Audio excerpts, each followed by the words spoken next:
states might get the fever and start enacting similar laws. And so he essentially provided his high-powered corporate law firm in Chicago to represent J. Neer in taking the case to the Supreme Court, which was decided in 1931 in an opinion by the then Chief Justice Charles Evans Hughes.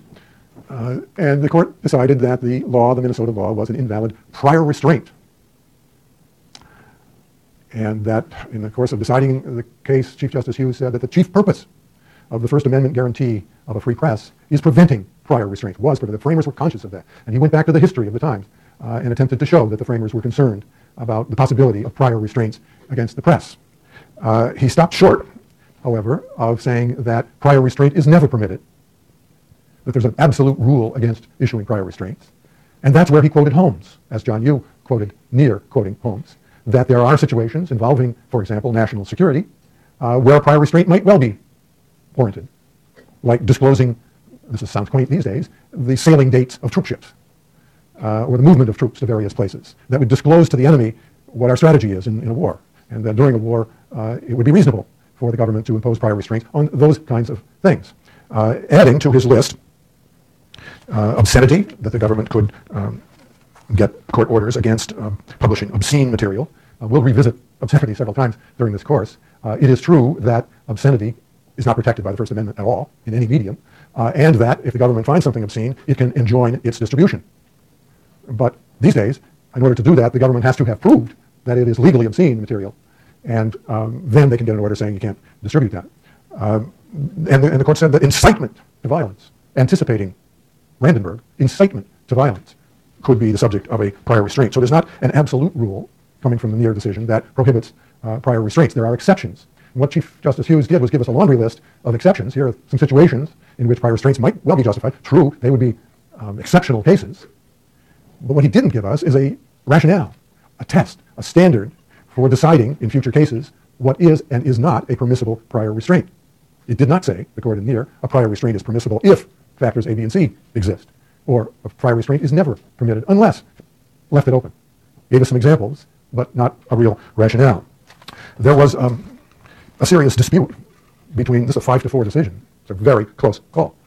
There was a dispute between the majority, Hughes' opinion, and the dissent written by Justice Pierce Butler, who was bitterly opposed to the majority's decision. Butler came from Minnesota. He knew this yellow journalism phenomenon firsthand from where he'd grown up. His personal experiences seemed to have something to do with his dissent in the case.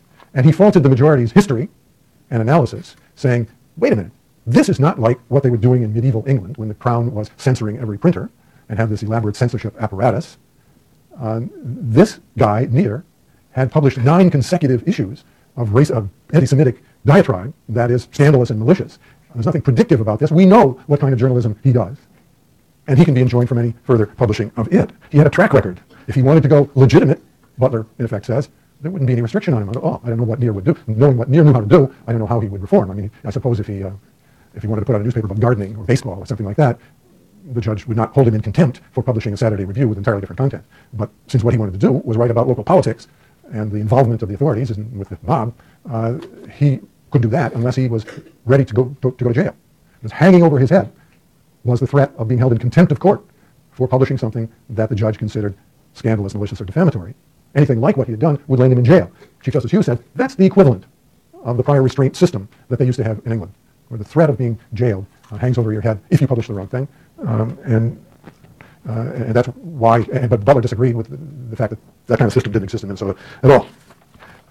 The case is famous, Neer versus Minnesota, because it was not a historical relic in any sense. This was the first time in American history that the court had dealt with a prior restraint. 150 years after the Constitution, 140 so years after the First Amendment was written, was the first time that the court encountered a prior restraint situation. The reason why it took so long, I think, are the same reasons that it took so long for the court to strike down any law on First Amendment grounds. That was the Stromberg case, Stromberg versus California. Neer was almost the first First Amendment case to be favorably decided. It was beaten out by 2 weeks by Stromberg in 1931. Stromberg was decided 2 weeks later. Neer is decided. And not only was it the first prior restraint case, but it established a precedent dealing with prior restraints. The first case on prior restraint, and it carried precedential value in any case to follow it, including the Pentagon Papers case, exactly 40 years later. It was taken as gospel in the Pentagon Papers case 40 years later. I said that the reasons why we hadn't had a prior restraint case for 140 years were the same as why we had knocked out a law on First Amendment grounds in Strasbourg. That is, Congress had not enacted any prior restraints at all during that time, and the states were not subject to First Amendment rules until the 14th Amendment was adopted and until 1925 when the court declared that the Due Process Clause of the 14th Amendment applied First Amendment rules to the states. So there was no occasion for the court to encounter prior restraint cases involving the states. Pause here for a second. Variation on this theme, a second of constitutional literacy. How would the Near case have been decided in 1831 instead of 1931? Who would have won? Real easy, right? Perfectly clear. Ruby? Right. There was no restriction. Minnesota would have won because there was no First Amendment restriction on what the states could do. The First Amendment applying only to the federal government. So Near would have been out of luck had his case occurred in 1831 rather than 1931. Fast forward 40 years, and we're in the midst of the Vietnam War, and the New York Times acquires the Pentagon Papers, a multi-volume, like 47-volume study done by the Department of Defense of how we got involved in Vietnam. The administration we're in the Nixon administration at this point, had gotten concerned about how we were going to get out of this quagmire, how do we get into it, and they commissioned a study by the Pentagon of how we got involved in Vietnam, going back to the 50s, French colony and before, and up through all of the key decisions made by the Kennedy administration and the Johnson administration before Nixon took office, and decisions made by our military commanders on the ground in Vietnam. It was a classified, top-secret document. It was not just a document, it was 47 volumes of material that explained this history and analyzed how we got in the spot that we were. On June the 13th, Sunday, June the 13th, 1971, the New York Times came out with a front-page story about the Pentagon Papers, disclosing their existence and announcing that the Times was going to do a series based on the classified Pentagon study, the Pentagon Papers, and disclosing information about what a couple of generals had said and strategies that the government had taken in the earlier days of the war. That was on Sunday.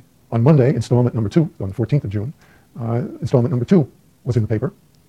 More of the content of the Pentagon Papers, more what they were about, and so on.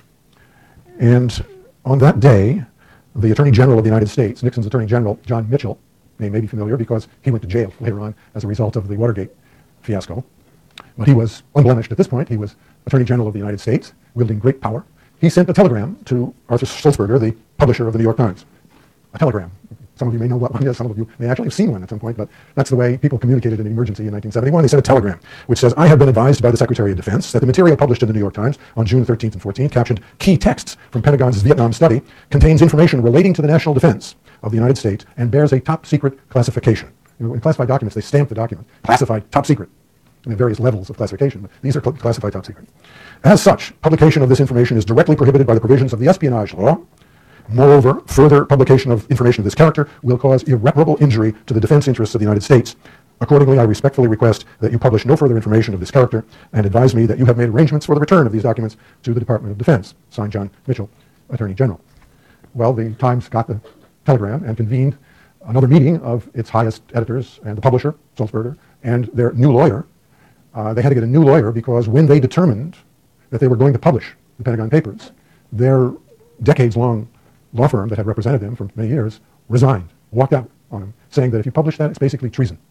Don't do it. I advise you not to do it. The Times said, we're going to do it. They left. The Times then hired Alexander Bickel, who was a professor at the Yale Law School and a nationally renowned scholar of First Amendment law, constitutional law. And Bickel met with the publisher and the editor and Neil Sheehan, who was the principal reporter on the case, and they agreed to disagree with the government and said, thanks, but no thanks, we're going ahead. So the next day, the government filed suit against the New York Times, a case called United States of America versus the New York Times, seeking a prior restraint, a court order, an injunction prohibiting the Times from publishing the papers. That's what we'll consider on Thursday. We'll look at some of the argument from the horse's mouth and take it from there.